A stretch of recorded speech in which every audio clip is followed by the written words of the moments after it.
how can Agreed. individuals monetize their content? Before we even go into monetizing, as a creator, it's not just about posting online. You have to position yourself as a problem solver in order for you to be able to gain some momentum online. And if you're not positioning yourself or being strategic about how you're posting online, then it will be difficult for you to monetize. We have to be able to build some community and trust around ourselves or our brands, and it will be easier for us to be able to make money online. This episode was recorded on riverside.fm. Log on today to start your own podcasting journey.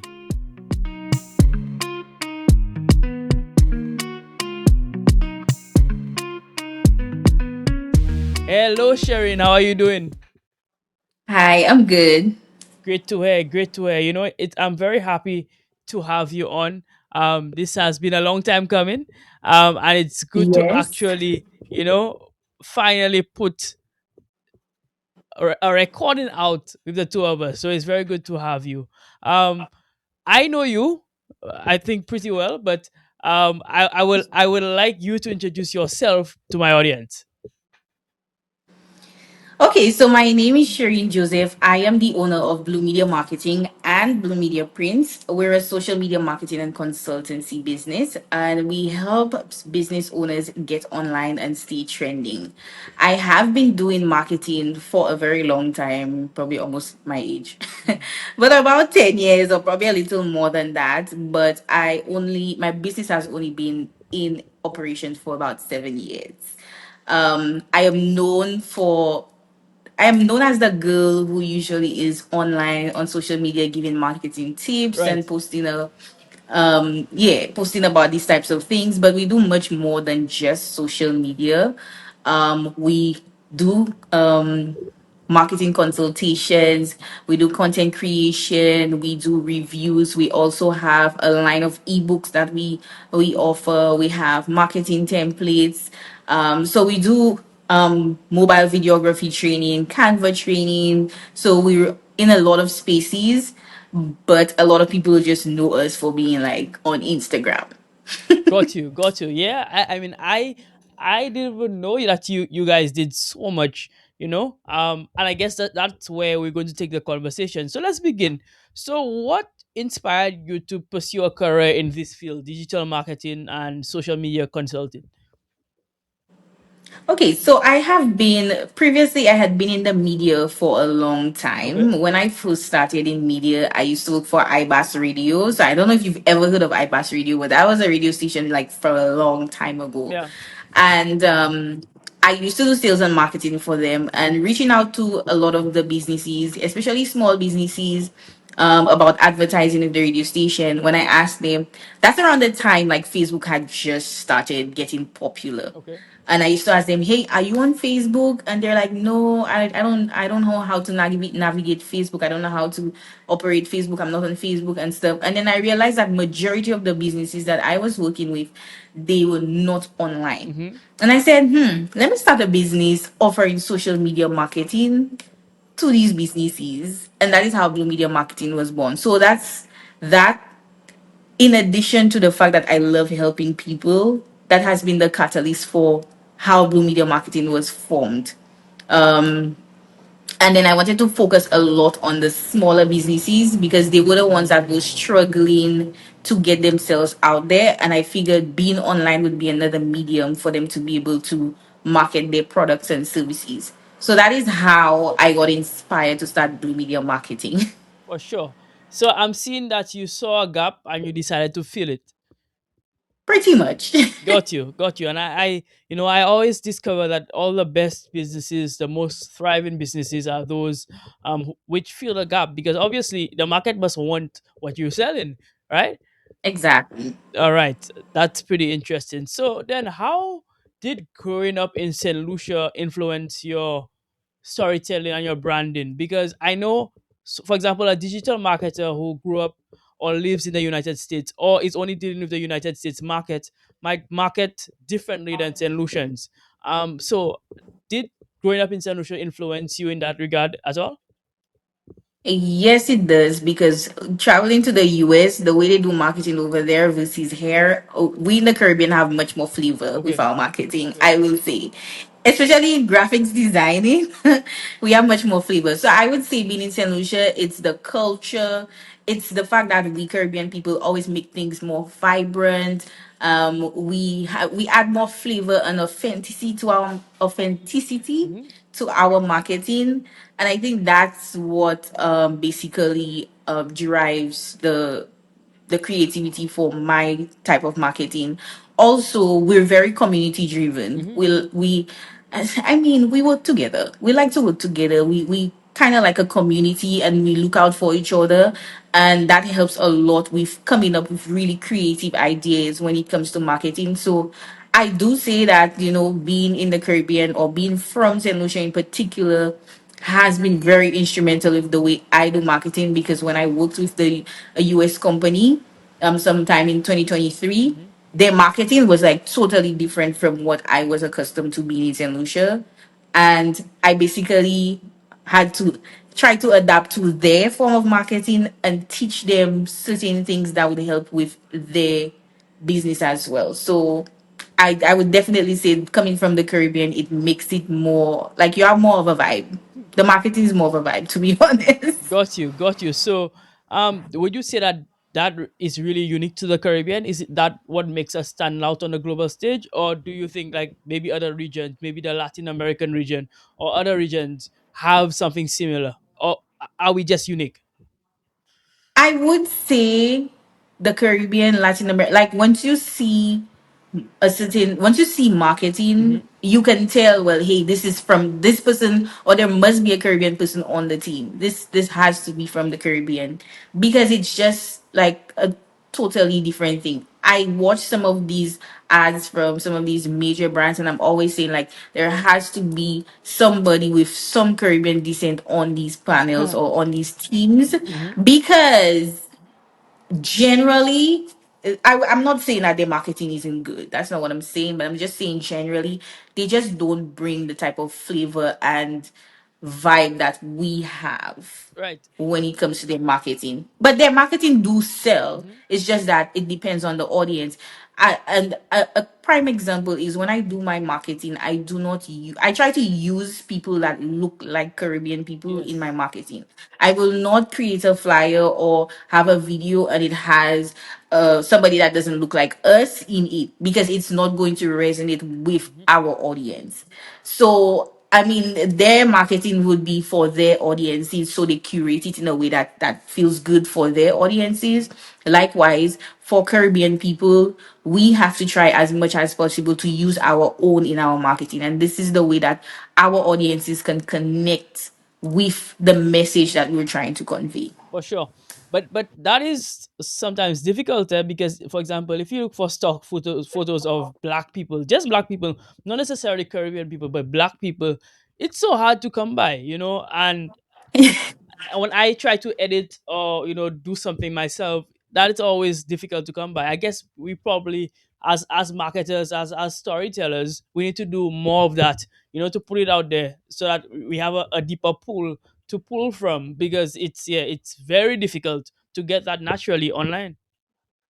Exactly. And let me put you on to a little secret. We as Caribbean people can actually sell our content on these platforms, on iStock, on all of these different stock platforms. So we can make our content available for other Caribbean creators who are looking to include more Caribbean people in their marketing. That is something that is available to all of us. We can do that. Yes, it is very, very difficult to get like our own race on these stock platforms. But what I'm realizing now, a lot of these platforms like iStock are starting to have more Caribbean content. They're starting to have more um, darker persons Hmm. in their stuff, and there are also free stock websites that also include a majority darker people. Okay. So we're getting there. It's not like, it's not going to happen overnight, but we as Caribbean people can contribute towards populating these sites with our content and get paid for it. For sure. For sure. All right, so it's due for a short commercial break. We'll be right back with Sharine after these messages. Creating videos can be tough, but it doesn't have to be. Let me show you how Veed makes it easy in just 3 steps. Step 1. Upload your video to Veed's platform. It's as simple as drag and drop, no tech skills needed. Step 2. Edit your video with powerful tools. Add text, music, and effects to make it pop. Step 3. Export your masterpiece in seconds. Share it with the world and watch your creativity shine. Want to try it out? Use code VEED20 for a discount. Stop stressing and start creating with Veed today. All So, right. welcome back to the Game Changers podcast. I'm here with my guest Sharine, and she's giving us, the ones and twos and everything about marketing in the Caribbean context in particular. All right, so Sharine, we spoke about how growing up in San Lucia really influenced your marketing. But what are some of the most effective ways that Caribbean digital marketers like yourself and maybe even social media consultants as well can monetize their work online? Because there are a lot of questions as to how we can actually make money online, right? That is, I think there's a Mm-hmm. whole niche that hasn't really been tapped into in terms of Caribbean content creators, because sometimes we feel stuck. We produce some Mm-hmm. amazing content, we get so many likes and shares on social media, and we get nothing for it. How can Agreed. individuals monetize their content? Okay, so before we even go into monetizing, Hmm. yeah, so let me just start by saying, as a creator, it's not just about posting online and stuff. You have to position yourself as a problem solver in order for you to be able to gain some momentum Hmm. online. Yeah. And if you're not positioning yourself or being strategic about how you're posting online, then it will be difficult for you to monetize. We already have the disadvantage of not having access to a lot of the monetization tools on the Right. platforms. So we have to be able to build some community and trust around ourselves or our brands if we have that, and in that way it will be easier for us to be able to make money online through one consultations. You can be a consultant. Consultants make a lot of money. I make good money being a consultant. Okay. You can get your brand partnerships. So even if you're posting online and you're getting all of these views and you're like, mama, I can even monetize Right. that on these platforms, the brands are Hmm. watching. They're seeing everything that you're doing. They're seeing how much engagement you're getting. They're seeing how far your content reaches, and this can land you a brand deal, which is something that you get paid on a monthly basis for. That's residual income one time. So, and then you have just the those, for these Caribbean creators who are not in Saint Lucia right now. You can make money off of all of the platforms: Facebook, Instagram, TikTok. Being in Saint Lucia, I have made money off of TikTok. I have my ways of getting around things, Right. but I have made money off of TikTok. But generally, if you don't have access to these monetization tools, you can do digital products. So Hmm. you can do your ebooks. I do make money off of my ebooks. You can do templates, you can do journals. Like, there are a whole bunch of stuff you can do that you can sell online to make money. So it don't necessarily have to be you getting paid from the platforms, Hmm. but you can use the platforms as a vehicle for you to be able to make money in all the ways. Got you. So then, so far, which platforms have you found most impactful in that regard, in terms of helping content creators share their stories, one, but also monetize Mhm. it? Okay. I will start by saying, when I started my business, I was on Instagram. So Mhm. Instagram has made me a lot of money, Okay. I will say, because I started my business on Instagram. I grew on Instagram and stuff. These days I don't really use Instagram as much Mhm. because I find the impact that Instagram used to have before, it doesn't have it anymore. Got you. So yeah, Instagram is still a very good platform to be able to monetize and market your business Mm-hmm. on. But I have shifted more into the TikTok era because I find TikTok helps you to be able to reach a wider audience. Right. I've been able to market a lot of businesses, help them drive sales and grow through using my TikTok platform. So for me, it has been one of the most effective ways to get a message out there. Mm-hmm. Also, Facebook is also good. I mean, it all depends on who your audience is, I would say. Your audience is on different platforms, and you just have to find where your audience is, and you come there and you make sure they can buy whatever you're selling. That's what I would say. But all of the platforms are effective in their own ways. It all depends on who you're trying to market to. So for me, with TikTok, I more or less post a lot of food content, a lot of Airbnbs and stuff like that. That is where the persons who love that type of content are always scrolling through. So that's where I'm going to be.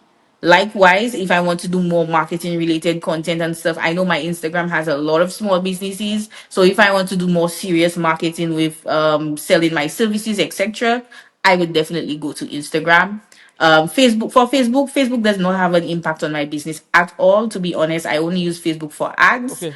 But my two main platforms, I would say, would be Instagram and TikTok. Got you. So then, how do you adapt like your strategies to fit the Caribbean market? Because I know, like you rightfully said, the way we market in the United States is different than the way we market in the Caribbean. However, these Mhm. platforms are US based in a lot of the cases, US based platforms. So how do you utilize those platforms but then market to a Caribbean audience? Online, we go through all of these platforms, and you have these trends, and you have a whole bunch of stuff going on. And some most times these trends are like great ways for you to be able to improve your reach, or get more eyes on your page, etc. Yeah. But you have to adapt whatever they're doing to your market. Mm-hmm. So you have to give it that Caribbean flair. You have to give it that Caribbean vibe. You cannot just copy and paste whatever is there and take it as your own. You have to be able to how do you say this word? The Is, word isn't coming. is it adapt But to adapt to that's not even the word I'm okay. looking for. But you have to. We'll use adapt. Okay, fair. You have to be able Fair. to curate these strategies to fit your audience. So it begins with knowing who your audience are. Mm-hmm. And I always say, before you start marketing, if you do not know who you're marketing to, you cannot market to everybody. Your business is not for everybody. Right. And I'm going to say this again because a lot of people think when I ask them, hey, who's your target audience? Everybody. Everybody. Your business is not for Right. everybody. There are always a certain niche of persons who will always buy from you. Mm-hmm. And there are people, while they might fit some of the criteria of what you're looking for, they may not be the ideal customers for you. Mm-hmm. So until you understand that, then it will be difficult for you to be able to curate your marketing to fit your target audience. And I feel like a lot of businesses struggle online because they want to jump on every trend, they want to do all of these things, and it's not fitting for their brand. Mm-hmm. So even if you see something happening, because I do take a lot of inspiration from a lot of these American trends Mm-hmm. online, and I just make it my own. Or I just have my clients adapt it to whatever they to fit their brand. So I would say it's timing, it's adapting to, or changing the strategies to fit your culture and your target audience. And I think like you can take inspiration from anywhere. It just has to be fitting for who you're marketing for. Got you. Got you. So once it aligns with your end goal, then it Hmm. works, right? It works. It would work for you, definitely. Got you. Got you. All right. So with you for our second break, and we'll be back with more Sharine Joseph when we come back. Bruh, people keep asking me, how do I get into this podcast space? How do I actually get into podcasting? But it's so easy. I don't know why you guys are overcomplicating it. All you need is a browser and riverside.fm. It's that simple. This tool is designed to simplify high quality video and audio online. Whether you're doing interviews for your startup, doing a live webinar, or just need some talking head clips, it records everything locally. Means that even if your internet lags, you get smooth video quality at 4K and smooth audio as well. Plus, it turns your long form episodes into short clips that you can share across social media. If you want to start podcasting or record it online like a pro, click the link down below. All right, so we're back with Sharon, and you were telling us just before the break about your whole marketing ideas and your whole strategies. But I know that you would have run into some challenges along the way, right?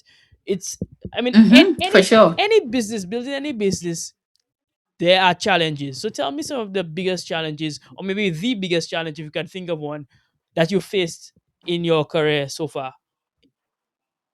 I mean, I've faced a lot of challenges, Mm-hmm. but it's not even about the challenges, it's how you go past these challenges or how you extract the lessons out of these challenges. So for example, there was one campaign that I was running with a skincare company, and we had done months of marketing. We set up an entire campaign. We did everything we were supposed to be doing, but at the end of the day, they generated absolutely no sales, Wow. like zero, like zilch, right? And we were trying to figure out like what was wrong. So we went through everything. We checked the stats. We did everything. We do all of the content. We went through the content and everything. And then one of the biggest lessons I got out of this was that, and I keep telling a lot of people that after I learned this lesson, it's you can do all of the marketing in the world. Your marketing can be amazing, but if your sales funnel is broken, Mm, then you will not make any money. mm, You can spend thousands of marketing, you can have the best marketers in the world. But if there is not a clear way for your customers to be able to purchase what you're selling, if when they try to buy your product, they have to jump through 10,000 hurdles for them to be able to get what they want, you will not make money. mhm. And then we noticed that the sales funnel was broken, and I don't mean physically broken, Yeah, but the mediums for customers to be able to purchase was not a straightforward thing. And that this ultimately affected their sales. And I mean, a lot of people knew about the products, they whatever, but they complained that it was difficult, because when I went back and I started speaking to people and asking questions, and I realized that it was an issue with them just trying to buy the product, and it was difficult for them to get access mhm. to the products. So this taught me a very valuable lesson. I always tell people every department in your business goes hand in hand. Don't believe that because you're paying for marketing and you're doing so much marketing and you're not doing the rest of the things that you're supposed to be doing, the marketing is supposed to make you make money. No. The marketing is supposed to drive awareness and attention to whatever you want to be sold. Yep, But you need to make these products available for people, make it easy for people to be able to just click and buy, go collect and buy. If people have to do more than that, they will not buy from you. for sure. They just won't go through the stress when there are millions of other brands close similar to yours that they can be choosing with, and these other brands make it so much easier for them to get access to the products. So every department goes hand in hand. It's not okay, marketing not doing their job or whatever, because if marketing is doing their job and sales is not doing their job, or if marketing is doing their job and the product development department isn't doing their job, then we're going to have For sure. problems. And I often say, you can't communicate away bad service because, and people expect Exactly. communicators or marketers or sales teams just to, kind of communicate to the customer for them. And then when they get Mm-hmm. to the door, or when they get, online, on the online store, the customer has a bad experience, if the customer has a bad experience, then there's no amount of marketing or branding you can do to give them a better experience, right? So like Exactly. you say, and I agree with you 100%, it's very important that people work hand in hand when it comes to marketing, right? Yes, definitely. Definitely. For sure. All right, so then I know that you constantly find yourself staying ahead of digital trends. How is that possible? How do you find a trend and stay ahead of it? A lot of research. I love reading. Okay. I read a lot. I love tech. Okay. Okay. I love tech. And because of my love for tech, I'm always reading about new stuff. I always try to make sure I keep abreast with what's happening with the platforms, what is new, even with tech, because I like my little gadgets. So I like to, read up on what's happening in the tech field and stuff. So I always try to keep, myself abreast with everything marketing related, online related and stuff. So that's just a regular thing for me. In addition to that, education is important. So I try my best to do at least 3 courses every year relating to digital marketing, social media, and also something new, a new skill. So I try my best to learn a new skill. Another thing is I have mentors, and they have been very instrumental in how I keep abreast with stuff, because sometimes I may not know something and they will say, hey, whatever. And especially the bodega. Shout out to the bodega, because they've been keeping me on my toes. Even if I am not always participating in the discussions, I do see a lot of the stuff that pops up, and they always share that information, which is very, very good for me keeping my eye on certain things. But that's basically what I do. I always make sure up I am knowledgeable about all of that, because I mean, knowledge is power, and if you don't always educate yourself, you stay behind, you get left behind. We're already in the AI era. How many people actually know how to write a correct prompt? How Hmm. many people know how to use ChatGPT and Claude to their advantages? There's a lot to learn. There's always a lot to learn, and if you're not constantly learning, you're going to be left For behind, sure. sadly. For sure. Sadly, indeed. All right. So I'm hearing that there's a lot of work that happens behind the scenes that a lot of people don't know. You work behind the scenes and you get stuff done. So when people are paying you for your service, it's not just they're not just paying you for what you're doing now, but they're also paying you for all the research, all the work that you have been doing quietly when nobody's around, so that you can be the expert at your job. Exactly. I plan to be the Google of marketing in St. Lucia, because people literally call me for everything, like Yeah. every single thing. So you know Well, already. I might become the Google of podcasting, because it happens to me as well when it comes to podcasting. So Period. um, all right. So okay, now I know the job that you do can be taxing and difficult. How do you stay away from maybe creative burnout? Oh my god. I will say I'm not a superwoman. I have had burnout more than once. But it's about planning. Mhm. Planning is the first thing. You need to be organized. In this field, there is no room for you not to plan and not be organized. The minute you slip up is when you're in trouble. Right. So I do a lot of planning, I do a lot of organizing. Google Calendar is my best friend. Google is literally my best friend. um i do I didn't used to take breaks before.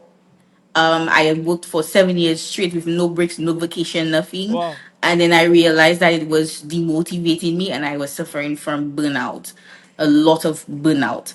And I just decided that I realized that in between all of the things that I'm doing, it is great to take a rest. I mean, the business is not going to fall apart if you take a rest. Right. If you take a day off, if you take a few days off, it's not going to fall apart. Your customers will still be there. Everything will still be there, but you need to take care of you first in order for you to be very productive. So I learned that the hard way. So from then on, I've been taking some time. So I take breaks. I stop posting. I stop creating content. I stop doing all of these things, and I just focus. And sometimes when you take breaks and you focus, this is when you're your most creative, It's true. because your brain is clear and you can think of so many ways that you could have been doing stuff that would be much better for your business. So that has been how I've been able to keep up with everything. I like to plan things in advance. I like to schedule things. There is nothing called not scheduling, and people keep telling me I like to schedule too many things, but if you don't schedule, it'll be all over the Yes. place. So that is very important for me. um yeah, so that's how I keep up with all of this stuff. Yeah, I know I have a lot going on, but it's that, and you just pace yourself. You cannot do everything on your own. You need a team. I had to learn that one the hard way, because I like to micromanage. I don't know, I like things a certain way, and I feel like when I hire somebody, sometimes, they may not do it the way I want to do it. And I had to learn that sometimes you have to allow people to come in and help you out. It you know you it doesn't mean you're failing when you ask for help. It just means that you're growing. And I had to, allow people to come into my space and help me, which has been great for me because it takes a lot of pressure from you. So that has been wonderful as well. Beautiful, beautiful. Now I know this year you did something really transformative, right? What I think it was either this year or at the back end of 2025. When did you actually launch it? You know what I'm talking about? Okay, so it was supposed to be launched this year, the 17th of January.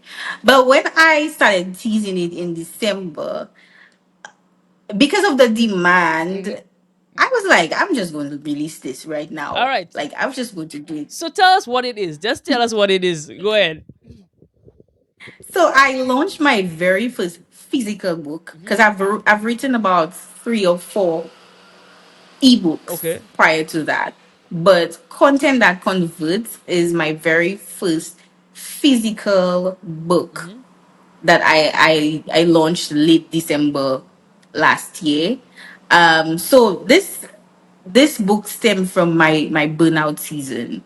I was taking a break from social media because a lot of people who follow me, they were reaching out and saying, "Hey, did you close down the business?" And I was like, "No, I was just taking a break from online and posting because I started feeling burnt out, and I felt like I was just winging it. I was just trying to scramble for content, and every time I had to record videos, it was just a challenge Hmm. for me. And so I said, okay, I'm not doing this again. I'm just taking some time and just, relaxing. And then I was like, but wait, the same thing that's been happening to me has been happening to a lot of my clients and a lot of people that I've known with businesses for a very long time. The only difference is I'm only now realizing it happens to me. So I said, okay, let me write this book. Um, let me share my knowledge with and my experiences with my audiences. And the book has the 3 ways that you'll be able to generate sales online without burning out yourself. Okay. So so you have your attract content. So there are 3 different types of content you can create to be able to generate your sales, which will not burn you out. So you have your attract content. Your attract content, basically, it's self-explanatory. You create content that attracts your audience. So your educational content, your informative content, that kind of thing. Then you have your engage content. So that's content that basically helps customers or your audiences to be able to engage with your business. So you have your how to's, you have your little recipes, you have different stuff like that depending on the industry that you're in. And then you have your convert content, which is the content that actually is going to create whatever you're posting into an actual sale. Hmm. So the book has all of these types of contents. It explains it and it gives you examples of, like, real time examples of how you can curate um different content examples for your business. So it has a lot of information. And that is in line with the 80/20 rule. So the 80/20 rule on social media says that you're not your 80% of your content is supposed to be content that's educational, informative, what's the other one? Educational, informative, entertaining, in order for you to be able to engage your audience. And 20% of that content is where you actually sell a product. So that's why you see a lot of these pages, they do have actual products that they sell, but a lot of their content is based around entertaining, educating, informing people. So they build their trust. So once they post something that entails them selling something, you find a lot of the times that it sells out. So that is what that is centered around. And then you do have content ideas. It tells you about the content plan, and it breaks down everything you should be including in your content plan, how many of these types of content you're supposed to be posting for the week, and you have structure. And then it also tells you how to batch your content so you're not overwhelmed and overworked and scrambling to figure out what you're going to post today, tomorrow, for the week, etc. So it has a lot of information that will be very, very helpful for the average entrepreneur who's struggling to create content or keep up with posting content. And you do not have to post every single day for you to be successful online. You just have to show up with intention and strategy. And this is what this book is for. And you can get it on Amazon. Beautiful, beautiful. I was about to ask you, where can we get it? So it's available on Amazon, and if anything, we'll leave the link to it down in the description, so people can, when they watch this content, they can also get it for themselves as well. Right? Yes. Beautiful. Yes. All right, so we quickly wrapping up. We're coming to the end. Um, how do you see the role of digital marketing and social media evolving in the Caribbean in the next, let's say, 5 years? So in the future for digital marketing, I feel like a lot of brands will switch more to more story driven content. Mhm. They will not be focusing a lot on visibility. If you realize now, when you message a brand or you reach out to a brand and you say, hey, can I get a this for some visibility, and they always say visibility don't pay the Right, bills. right. Okay. So there will be, I'm seeing a lot of brands shifting towards more data driven decisions. Mm. So unless you cannot bring the facts and show me like how many customers you generated for this brand, or what you've actually done to improve the brand, a lot of businesses are not going to take you on, because as I said earlier, views don't pay the bill. Right. Strategy and actual paying clients is going to pay the bill. So you have to come good, and you have to come strong, and you have to show that you actually can drive people to buy something. You actually have the influence, because it's not called influencer for nothing. It's not called Right. influencer because you're just posting 1 2 videos online and somebody and people liking it and they sharing it. That's not influence. Influence is when you're able to make people buy stuff, when you're able to move people with your words and your actions, and they would be able to make a decision based off of what you're saying. That is what influence is. And brands are looking more closely at how they're spending their money. So obviously, they will go for somebody who has more influence in the sense of getting people to buy stuff, as opposed to you just having a following and likes and engagement, which does not convert into anything that is that is beneficial to the brand. Got you. Got you. So it's very important, I'm hearing, and based on what you're saying, to really have, how do I say, be up with that trend. So knowing that, this is where the, not just the Caribbean market, but the international market is going, and become like what the global audience on social media might become in the future. Correct? Yeah. Absolutely. Absolutely. All right. So like I said, we're wrapping up. Final question for me. Mm-hmm. What is next for you? I know that's a tough question, but what is next for you? Wow. Mhm. A lot. Yeah. A lot. Uh, Mhm. okay. So now that we've launched the Content That Converts, which is the very first physical book for me, we're going to be doing a lot this year for Blue Media Marketing. We will be at the franchising summit We actually a sponsor of this franchising summit that Bees Connect Caribbean is Yes, hosting. yes. We yes, we're looking to do a lot more partnerships with other organizations, companies, etc. Expansion is on the horizon as well. We're also launching a new project with our sister company, Blue Media Prints. So there is a lot going on, and if you want to keep up with what we're doing, you can also follow us on socials at BLU Media Marketing 758 on Instagram, Blue Media Marketing on Facebook. My TikTok is Sharine Joseph. That's like if you love food and you want to find new Airbnb, new spots that you want to chill, that's the place to go. And yeah, I mean, I cannot really speak much of about what's happening. Like a lot is happening. I can tell a lot is happening, right? So Yeah. we look forward to seeing what you produce, because I mean obviously we expect quality from you. So we look forward to seeing what you produce in the future. Sharine, I'm so happy that you came on. I want to thank you for coming on. Thank you for this engaging conversation. You know, the time really went by quickly. I didn't even realize that because we were having, such a good time speaking to each other. So I want to thank you so much for coming on, and don't be a stranger.